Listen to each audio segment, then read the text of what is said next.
Hey guys, Denise with Lazy K Mountain Homestead. Well, hope you guys are doing well. Today we are going to put together my sourdough bread. It's a sandwich loaf.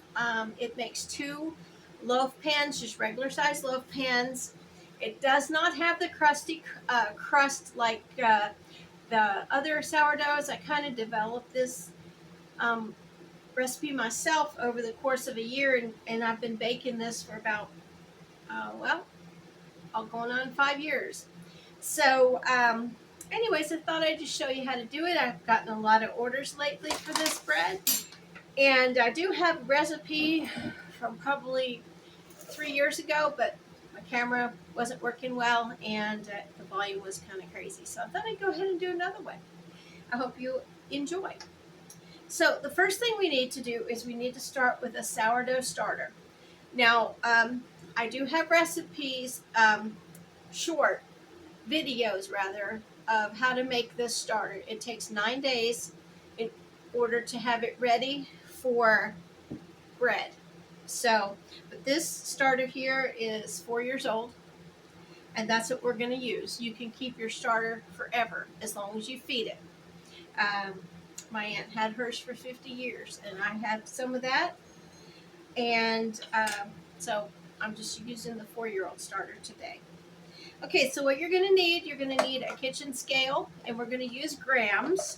So you want to make sure when you turn it on that your units are set to grams. And I am going to, it's okay, it's on grams. I use this all the time. Okay, here. I'm going to use a great big bowl for mine. I'm not going to put it back in a jar. Now, if I was going to just feed this because it was hungry and stick it back in the fridge, I would put it back in a jar. But because I'm going to use it for a recipe, I'm just going to put it in a bowl. And let me see. Let me tear that down to 0. Okay. And I'm going to go ahead and feed this entire jar of starter. And you can see in there how nice and it's risen already. But we're going to go ahead and feed it because I'm going to bake. So I'm going to put the whole thing in here.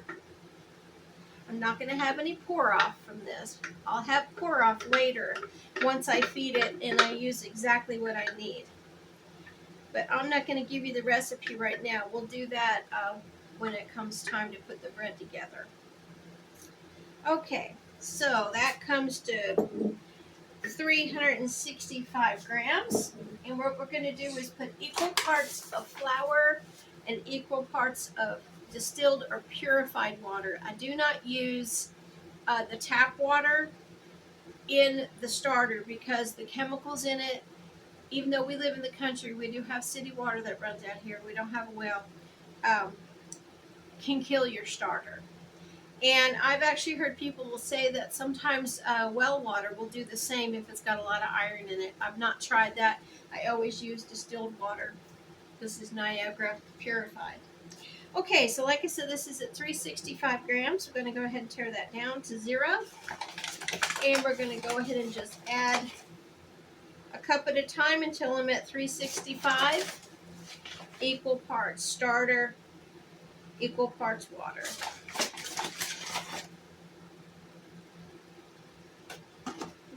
A little bit too much. All right, perfect. 365. Okay. I'm going to tear that back down to 0. And if you don't know what I'm talking about with tearing down, that's just resetting your scale back to 0 each time. Unless you want to go ahead and just calculate 3 times whatever your amount is. But I always tear it back. And that is the Z or the T on your scale. That's 0. Zeroing it out or tear it out. Okay, TAR. All right, so now we're going to do 365 grams of water. And like I said, it's distilled or purified. This is purified in this case. Now, if you go over a little teeny bit in the water, it's not going to be too much of a biggie, but you don't want to go over too much in case. There we go, 365 exactly. All right, turn off my scale. Take it off your scale in order to mix this. And you want to mix it as well as you can. In a bowl like this, it's a lot easier to mix than it is in a jar. But even when I'm feeding this to just put back into my jar, I always mix it in a larger bowl. For me, it's a lot easier than trying to mix in that jar. Okay, we're just going to mix this down till it's all really well incorporated. You want to try to get all your lumps and bumps out. And it gets stiff because it's thickening up.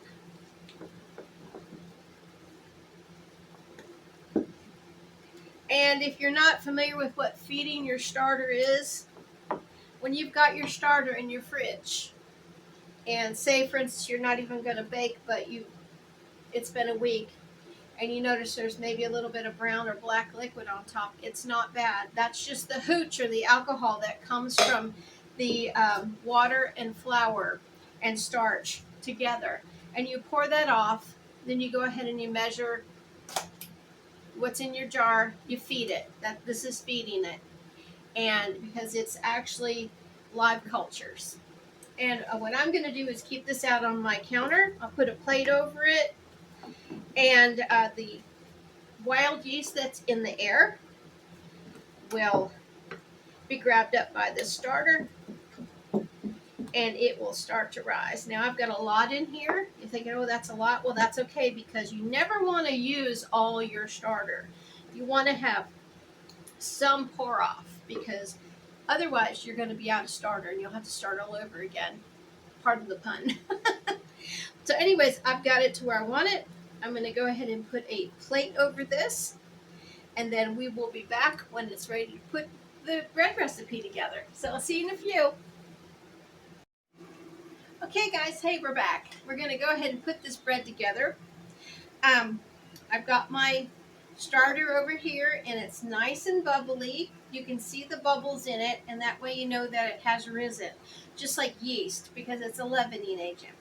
I do use 1 packet of active dry yeast in this recipe, and it's just something that I've always used. A lot of times people say, oh, it's not real sourdough, but it is, because I use almost 2 cups of sourdough starter. Okay, so what we're going to do first is we are going to put our yeast in 1 cup of milk. Now this is whole milk, but I have used 2%. I've warmed it up to 140 degrees Fahrenheit, and I'm going to add to that just about 2 tablespoons of honey. Now if you don't have honey, you can use sugar. I haven't used molasses or anything in it, but you probably could. It's just a sweetener, and it also helps the yeast bloom. And that's what we are going to do. I'll just kind of mix it up like that. And I will add my 1 package of active dry yeast to my milk and my honey mixture. And we're going to go ahead and just mix that around just a little bit. Okay, and then what I like to do is put some plastic wrap on there. Okay, what I do is I just place a piece of plastic wrap over this just to keep the heat in, and just a little bit of another layer of a tea towel. And we will let that bloom. It only take like a minute. And that is for your yeast. I had to fight with plastic wrap. Okay, so I've got my bread bowl. You need a large bowl. I got this at the thrift store for $5. I just love it. And you're going to take 1 cup of bread flour. I use bread flour. I've tried this recipe with all-purpose. For me, it's not as light and fluffy as we like it, but if all you have is all-purpose, then you can use that. Okay, to that you're going to add 2 tablespoons of butter. I just cut it right off of that, and I stick it right in the middle of your flour, like so. Okay. Now, you're also going to need salt, which I've got right here, and your starter, And of course your milk and everything, your liquid and your honey and everything is in there. So let's see how this is. Oh yeah, it's already bloomed. I just bought this morning, so it's really done the job. Look at that bloom on that. And what you're going to do is just pour this hot milk, honey, and yeast right in on top of that butter.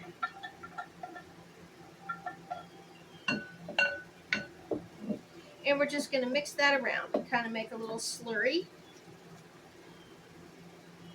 You want to try to get it as mixed as well as possible. Get some of those flour lumps out of it.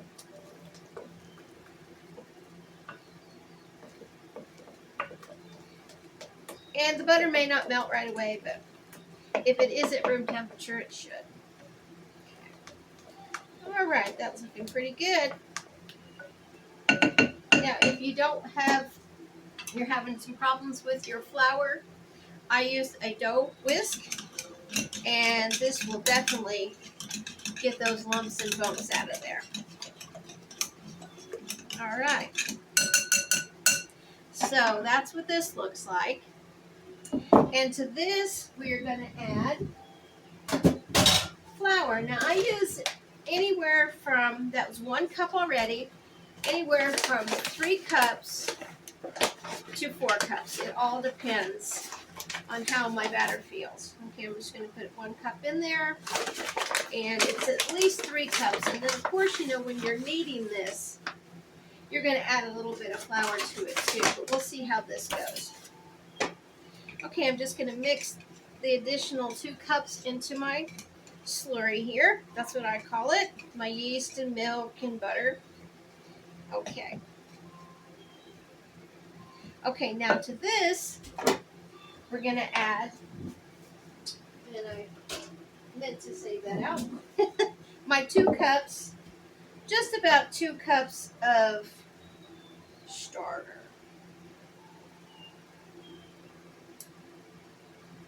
Okay, that looks good. Probably about a cup and a half maybe, a little bit over. And I'm just going to add that in there too.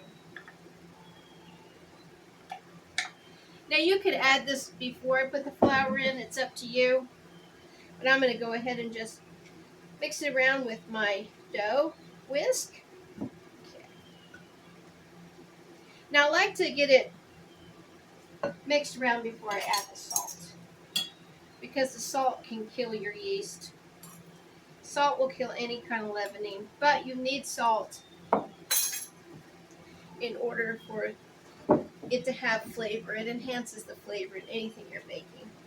And as you can probably see, this dough is pretty thick already, so I'm just going to stick with the 3 cups of flour. And make sure you have clean, dry hands, because I use my hands. Get a little bit of flour here. It's a little sticky. I'm just going to go ahead and put that in there. And I'm just going to kind of roll it around with my hands. This is the best way I find to make sure that you've got all your flour incorporated. You can feel your dough. And I was always taught if it's soft as a baby's butt, you know you're pretty close to the consistency that you want for your bread dough before you start to knead it. Okay, that looks good to me. Let me see. Let me get my, I'm going to use my pastry mat to go ahead and knead this on here. And we are going to knead this for 8 minutes. So I'm just going to put a little bit of flour on here. And before I turn it on, I'm going to go ahead and put this stuff over here. I do have to make an additional batch after I'm finished this video, because I've got orders for 4 loaves of bread tomorrow. Okay, so I'm just going to go ahead and turn that out, put my bread bowl back there, and you've got this really nice dough. See, you've got it, you can handle it, it's not sticky anymore. And what I do is just kind of make a little well, and I'm using vegetable oil today. I don't have any olive oil, but I'm just pouring a little bit of that in here, and it really kind of adds a little bit more fat to your dough and makes it even more scrumptious. And it makes it a lot easier too to go ahead and knead. And you're just going to go ahead and knead it. Add a little flour as you knead it. You don't want to add a ton of flour, but like I said, adding the flour will also increase your flour that you need. So I would have at least 4 cups of bread flour or all-purpose flour set aside for this recipe. So I'm going to go ahead and knead this for 8 minutes. And this is just how you knead it. You kind of take the palms of your hands and you just kind of go in there. That's how I was taught many years ago. If you know a way to knead, you go right ahead. And I'm just going to keep kneading this, and I'll be back as soon as I'm done. Okay, it's been 8 minutes. Now I kneaded this by hand. I wanted to tell you, if you do have a stand mixer that you can knead it yourself, you can probably knead it for 6 minutes in the stand mixer. I prefer to do it this way until my hands finally give up, but this is for me, it's just fun. I can feel the consistency of the dough. I can feel it getting elastic, and I just like doing it that way. Okay, so what you're going to do is here's your bread bowl back, and I'm just going to pour maybe 2 tablespoons of vegetable oil. You can use olive oil, sunflower, whatever you've got. Kind of just swirl it around a little bit. And this is your top. Doesn't really matter, just for me it does. I like to put my top in there. I kind of swirl it around. Then I just flip it over, swirl it around. Now all of it is covered with oil. There you go. Now you're going to go ahead and put a piece of saran wrap back over it, plastic wrap. And just kind of gently go over it. This one doesn't fit all the way, but you got the picture. I'll get a piece. And then over that, you're going to put a very light tea towel. This is a tea towel made of flour sack, so it's real light. And you're going to want to put this in a cool, dry place, warm, hopefully at least 75 degrees, 70 to 75. I put it in my back bedroom, and that's what we're going to do. And we'll be back in about 2 hours. It takes about 2 hours for it to rise, and you want it to poke out here at least an inch over. You don't want to go over 2 hours because then sometimes it'll deflate and your bread won't do very well. But that's what we're looking for. Hey guys, we're back. I'm going to go ahead and turn my dough over. And this bowl was a little bit bigger than the other one, so it didn't rise way above. But we're going to let this rest for 15 minutes, and then we'll be back. We're going to punch it down a little bit like so, get the gases out of there, and we'll let it rest, and I'll be back. Okay, it's been 15 minutes.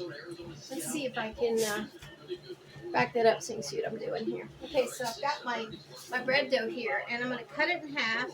I like to use a bench scraper to cut it in half. It's a lot easier for me to see. We're just going to pull it apart and set one aside, and then we'll work with this one. But first thing I'm going to do, I've got my regular loaf pans, and I'm going to go ahead and spray them with some spray oil. Now you can use butter, oil, grease, whatever you want to use. I prefer to use that because it works every time, and I don't usually miss a spot. So anyway, I'm just kind of stretching my dough out, make it into a rectangle, pretty good. And now I'm going to go ahead and use my rolling pin to just stretch it out even more. Okay, that looks pretty good. Okay, now with this dough, I like to just roll it, and I always try to make sure I pinch when I roll. That way there's no air pockets in your bread. I kind of learned that on my own. I don't know if it's a baker, because I'm just a home baker. A baker trick or not, but it seems to work. Because nothing worse when you bite into some bread and you've got a great big air pocket. Okay, now we're getting to the end, and we're just going to roll it. And I just like to pinch the ends, just kind of pinching it together. And we've got our first pan. And I just kind of curl the ends under like that. And mash it down in there with my knuckles. Okay, just fitting it right in there in the pan.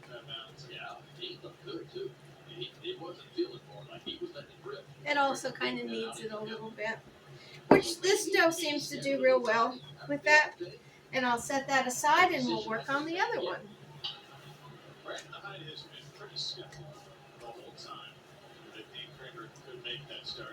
Just stretching it out again.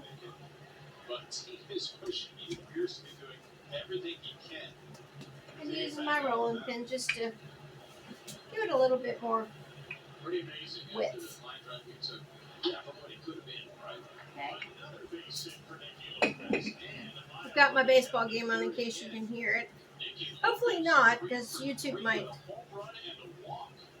But hopefully. I'm an Oriole fan, so I watch my game every night. Okay. I had some herbs out here earlier, and I guess my dough is kind of picking up those herbs. So in case you wonder what I'm picking off of that, that's what it is. Some parsley. Okay, we're at the end. And we're just going to pinch it together like that. Okay. In our pan. And just kind of curl it under. And then I just kind of push it down with my knuckles here. Alright. I try to make sure it's the width of the pan. There we go. What the heck? Parsley. Alright, so what we're going to do now is again, just loosely cover it with, I'm trying to see where my plastic wrap was. Loosely cover it with plastic wrap again.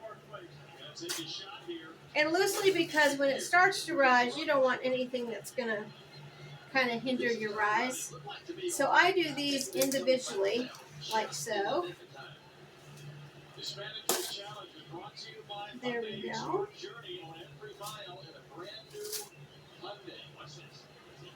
Plastic wrap and I don't get along very well. If you've seen my other videos, you know. Okay, so I'm going to go ahead and put, let's see. Let me see where that, guess I'm losing my mind. I'll just go ahead and put one of these light ones on here. This is real light. And it's warm in my kitchen tonight. It says 79 because I've been canning. As you can see, I've been canning green beans all day. So I got 9 quarts. Got to can tomatoes tomorrow.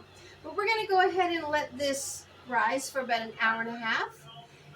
And we'll bake it at 375 for 20 minutes when it's ready. So we'll be back as soon as that's ready to bake. Well, guys, I've got all 4 of my loaves done. And I'm just taking some melted butter with my brush. And I like to go over the tops. It just gives it a little bit more shine, and it also gives it a little bit more flavor. Now these I'll be bagging up for tomorrow, and this is considered artesian bread, so not every loaf is perfect, and but they all taste delicious. So I hope you'll give it a try. Let's see, I've got a loaf from last week that I had. Let me just show you what I've got left. Willis and I had some. This is one of my loaves from last week. As you can see, the top, I have the beautiful shine on there from the butter. And it's so good. The crumb is really nice and tight. So I hope you guys will give this a try. And it's really easy. You just need to get yourself some sourdough starter. It's late. You can see it's dark outside. So, tripping over my words. But thanks for hanging in there with me. I hope you'll like, share, and subscribe. And you have a great day. And we'll see you soon with another video. Bye. I'm going to bed.